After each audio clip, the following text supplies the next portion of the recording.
नमस्कार मित्रांनो, प्रशासकीय सेवेत जाऊन देशाची सेवा करण्याचं स्वप्न आपल्यापैकी अनेक जण पाहतात. पण IAS होणं म्हणजे केवळ एक पद मिळवणं नाही, तर ती एक मोठी जबाबदारी आहे. मग ही परीक्षा नेमकी काय असते, पात्रता काय असते आणि अभ्यासाची सुरुवात कशी करायची, हे सर्व आज आपण या व्हिडिओमध्ये अगदी सोप्या भाषेतून जाणून घेणार आहोत. तर चला, आपला वेळ वाया न घालवता आपण आपल्या व्हिडिओला सुरुवात करूया. IAS अधिकारी होण्यासाठी खालील टप्पे आणि पात्रता आवश्यक आहे. त्यामधील पहिला टप्पा आहे शैक्षणिक पात्रता, एज्युकेशनल क्वालिफिकेशन. त्यामधील पहिला मुद्दा आहे तुमच्याकडे कोणत्याही मान्यता प्राप्त विद्यापीठाची पदवी डिग्री असणे आवश्यक आहे, म्हणजेच तुमचं ग्रॅज्युएशन कंप्लीट झालेलं पाहिजे. त्यामधील दुसरा मुद्दा आहे पदवी कोणत्याही शाखेतील arts, commerce, science, engineering etcetera असली तरी चालते. तिसरा मुद्दा आहे जे विद्यार्थी पदवीच्या शेवटच्या वर्षाला आहेत ते देखील पूर्व परीक्षेसाठी अर्ज करू शकतात. म्हणजे तुम्ही ग्रॅज्युएशनच्या शेवटच्या वर्षामध्ये सुद्धा असले तरी तुम्ही UPSCचं एक्झाम देऊ शकता. आता आपण बघणार आहोत दुसरी पात्रता. त्यामध्ये आहे वयोमर्यादा म्हणजेच एज लिमिट.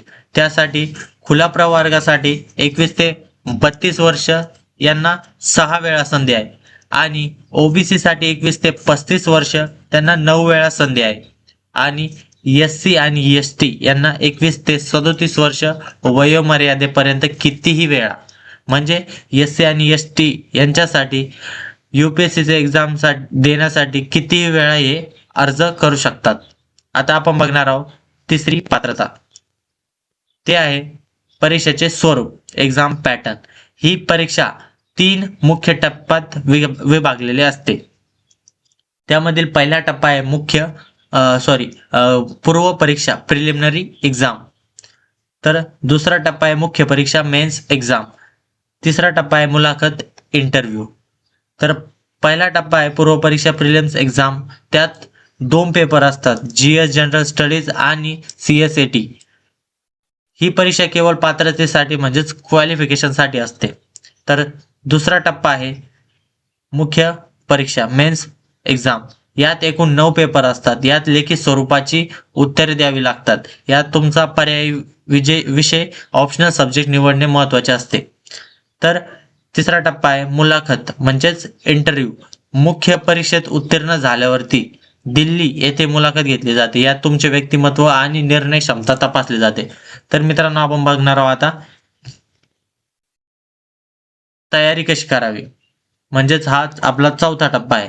तर तुम्ही हे समजलं की तुम्हाला IAS होण्यासाठी काय काय लागते, तुमचे वयोमर्यादा काय लागते, तुमची शैक्षणिक पात्रता काय काय लागते. तर आता आपण बघणार आहोत आपली UPSCचा एक्झाम देण्यासाठी तयारी कशी सुरू करावी. त्यामधील पहिला मुद्दा आहे NCERT पुस्तके इत्यादी. 6वी ते 12वी पर्यंत ती NCERTची पुस्तके वाचून तुमचा पाया बेस पक्का करा. वर्तमानपत्र रोज हिंदू व इंडियन एक्सप्रेस वाचण्याची सवय लावा. मराठीत लोकसत्ता किंवा गटा वाचू शकता. अभ्यासक्रम, सिलेबस, UPSCचा अभ्यासक्रम नीट समजून घ्या. नकाशा वाचन, भूगोल आणि चालू घडामोडीसाठी जगाचा आणि भारताचा नकाशा अभ्यासा. IAS होण्याचा प्रवास कठीण नक्कीच आहे, पण अशक्य नाही.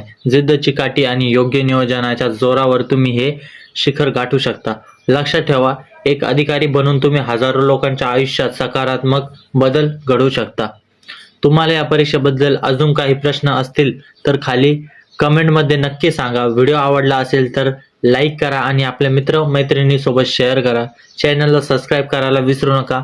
धन्यवाद.